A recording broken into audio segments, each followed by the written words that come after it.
মৃত স্বামীর পেনশনের টাকা কি শুধু স্ত্রী পাবে নাকি সকল আত্মীয় পাবেন? খুবই গুরুত্বপূর্ণ প্রশ্ন। কোনো ব্যক্তি মারা গেলে তার পেনশনের যে টাকাটা, এই টাকাটা সরকারের তরফ থেকে দেওয়া এক ধরনের গিফট বা উপহার। এটা তার রেখে যাওয়া কোনো সম্পদ নয়। যেহেতু পেনশনের টাকাটা চাকুরে ব্যক্তির রেখে যাওয়া কোনো সম্পদ না এবং সরকারের দেওয়া গিফট, অতএব সরকার যাকে দিতে চাইবেন তাকে দিতে পারবেন।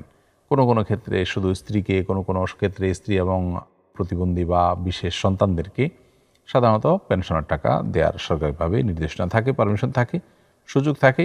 অতএব স্বামীর পেনশনের টাকা পেনশন দাতা প্রতিষ্ঠান, সরকার কিংবা কোনো কোম্পানি, তারা যাদেরকে দিবেন তারাই পাবে। এটা অন্যদের হক বলা যাবে না, কারণ হলো এটা ওই লোকটির, মৃত লোকটির রেখে যাওয়া কোনো নিজস্ব সম্পদ না। যদি সেটা হতো তাহলে ওয়ারিসদের মধ্যে আনুপাতিক হারে বন্টন হয়ে যেত। আমি কোরআনের একটি সূরা ছাড়া আর কোনো সূরা মুখস্থ পারি না। আমি যদি নামাজের সময় পাশে মোবাইলে হালকা আওয়াজে রেকর্ড তেলাওয়াত ছেড়ে সাথে সাথে আমি পড়ি, তাহলে নামাজ হবে কিনা? দর্শক, আপনার প্রশ্ন উত্তরে বলতে চাই, হানাফি ফকিহগণের মতে নামাজি ব্যক্তি, সালাতরত ব্যক্তি তার বাইরের কারোর কাছ থেকে কোনো প্রকার সহযোগিতা নিয়ে তেলাওয়াত করা বা বাইরের কারোরটা শুনে শুনে তেলাওয়াত করা, এটা নিষিদ্ধ। এটা সালাতের জন্য অনুপযোগী, সালাতের সঙ্গে এটা যায় না। ফলে এরকম যদি আপনি করেন তাহলে হানাফি ফকিহদের মতো আপনার নামাজ ভঙ্গ হয়ে যাবে। আপনার শুধু একটি সূরা মুখস্থ থাকলে প্রয়োজন, আপনি এই একটি সূরাই উভয় রাকাতে বা সবগুলো রাকাতে পড়বেন এবং দ্রুততম সময়ে আপনি এর সাথে আরও সূরা মুখস্থ করে নেবেন, কমপক্ষে 2টি, আর সম্ভব হলে যে কয়েকটি সম্ভব আপনি সূরা মুখস্থ করে নেবেন। একদিন চেষ্টা করলে একদিনের মধ্যেই একটা ছোট সূরা মুখস্থ করে ফেলা একেবারে অনায়াসে যে কোনো ব্যক্তির জন্য সহজ। বিধায় আপনি রেকর্ড তেলাওয়াত চালু করে রেখে তার সাথে তাল মিলিয়ে পড়ার যে কসরত, সেটা না করে বরং আমার মনে হয় আপনি একদিনের মধ্যে চাইলে সূরা মুখস্থ করে ফেলতে পারেন এবং সেটাই আপনার করা উচিত।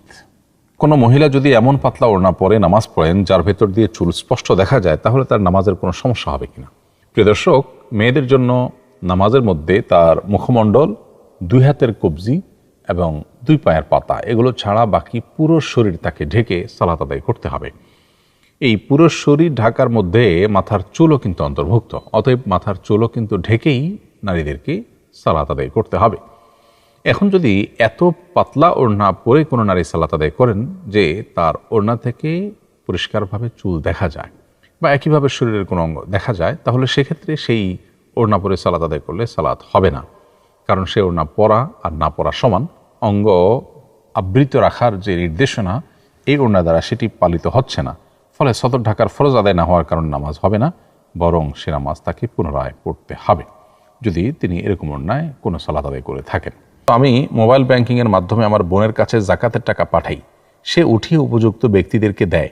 প্রশ্ন হলো, মোবাইল ব্যাংকিংয়ের ক্যাশ আউটের চার্জ কি আমাকে দিতে হবে? খুবই দরকারি একটি প্রশ্ন। এই প্রশ্ন উত্তর হলো যে, আপনি যার কাছে মোবাইল ব্যাংকিংয়ের মাধ্যমে টাকা পাঠাচ্ছেন সেটা যদি আপনার প্রতিনিধি হয়, তাহলে সেক্ষেত্রে এর ক্যাশ আউটের চার্জ আপনাকে দিতে হবে। কারণ গরিবের কাছে পৌঁছানোটা আপনার দায়িত্ব, যাকাতের টাকা। তো গরিবের কাছে যতক্ষণ পর্যন্ত না পৌঁছাচ্ছে ততক্ষণ পর্যন্ত মাঝের যে খরচটা সেটা আপনাকে বহন করতে হবে। আর যদি মোবাইল ব্যাংকিংয়ের অ্যাকাউন্টটা গরিবই আপনাকে সরবরাহ করে এবং বলে যে আমাকে এখানে দেন, তাহলে সেক্ষেত্রে সেখানে যদি আপনি টাকা দেন তাহলে তার ক্যাশ আউটের চার্জ গরিব বহন করবে এবং যাকাত থেকে কাটা যেতে পারে, সেটা আপনি বহন করতে বাধ্য নন। কারণ হলো এক্ষেত্রে তার কাছে আপনি তার ডিমান্ড অনুযায়ী টাকা পৌঁছে দিয়েছেন। পৌঁছানোর পর এবার সেটা তোলার দায়িত্ব তার, যেহেতু তিনি বলেছেন এখানে পৌঁছাতে। যেহেতু আপনার বোন আপনার পক্ষ থেকে প্রতিনিধি হয়ে গরিবদেরকে বন্টন করেন, অতএব প্রতিনিধির কাজ আর যিনি প্রতিনিধি নিযুক্ত করেছেন উভয়ের কাজ একই হিসাবে বিবেচিত হয়। সেই হিসাবে আপনার এই মোবাইল ব্যাংকিংয়ের ক্যাশ আউটের চার্জ আপনাকেই বহন করতে হবে। যাকাত গ্রহীতা গরিবদের উপরে সেটি চাপানো যাবে না বা যাকাত থেকে সেটা কাটা যাবে না। কোনো মুসলিম মেয়ে যদি সাজসজ্জার অংশ হিসেবে সিঁদুর পড়তে চান, তাহলে তিনি পড়তে পারবেন কি না? উত্তর হলো যে, কোনোভাবেই কোনো মুসলিম নারী তিনি সাজসজ্জার অংশ হিসেবে হলেও সিঁদুর পরা জায়েজ হবে না, বরং এটি যদি তিনি লাগান এবং সিঁদুর যদি অঙ্কন করেন তার কপালে, তাহলে কুফরির সমূহ আশঙ্কা আছে। কারণ সিঁদুর পরা হিন্দু নারীদের একটি তাদের শেয়ার, তাদের একটা নিদর্শন, একটা মার্কায় পরিণত হয়েছে। কোনো জিনিস যখন কোনো ধর্মের ধর্মীয় মার্কায় পরিণত হয় তখন সেটি ধারণ করাটা কুফরে পর্যবসিত হতে পারে। তো এই জন্য অন্তত এটি হারাম হবে, সেটি সন্দেহাতীতভাবে বলা যায়। সৌন্দর্যের অংশ হিসেবেও আমরা অন্য ধর্মাবলম্বীদের ধর্মীয় যে সিম্বল আছে সেটা ধারণ করতে পারি না, সেটা হারাম হবে। আর পরিস্থিতি বেঁধে এবং বিশ্বাসের সাথে সংশ্লেষ থাকলে সেটা কুফর পর্যন্ত যেতে পারে। মৃত ব্যক্তির ব্যাংকে গচ্ছিত টাকার মালিক কে হবেন? নমিনি নাকি উত্তরাধিকারীগণ? সবাই। খুবই গুরুত্বপূর্ণ প্রশ্নের উত্তর হলো যে মৃত ব্যক্তির ব্যাংকে গচ্ছিত টাকা যেহেতু মৃত ব্যক্তির, অতএব তার মৃত্যুর পর এটির মালিক হবেন ওয়ারিসগণ। কারণ নামে নমিনি করে রাখা হয় শুধুমাত্র টাকা তোলবার সুবিধার্থে, যে তিনি তুলবেন। বাকি নমিনি করার মানে এই নয় যে তিনি মালিক হয়ে যাবেন। হ্যাঁ, মৃত ব্যক্তি যদি নমিনি যিনি হবেন তাকে বলে যান বা এটা স্পষ্ট করে যান যে এটা তিনি তাকে গিফট করে যাচ্ছেন, মৃত্যুর পর এটা মালিক সে হয়ে যাবে।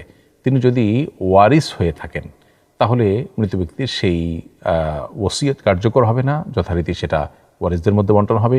আর যদি তিনি ওয়ারিস না হয়ে থাকেন, এরকম কেউ নমিনি হয়, যেমন দাদার ব্যাংক অ্যাকাউন্টে নাতি নমিনি হলেন, তাহলে নাতির জন্য এরকম করে বলে যাওয়ার স্কোপ আছে, সেক্ষেত্রে তিনি মালিক হবেন। আর এমনিতে শুধু নমিনি করে গেলে ওয়ারিসরা মালিক হবেন, নমিনি নয়। আসুন্নাহ ফাউন্ডেশন, উম্মার সাথে সুন্নাহর সাথে।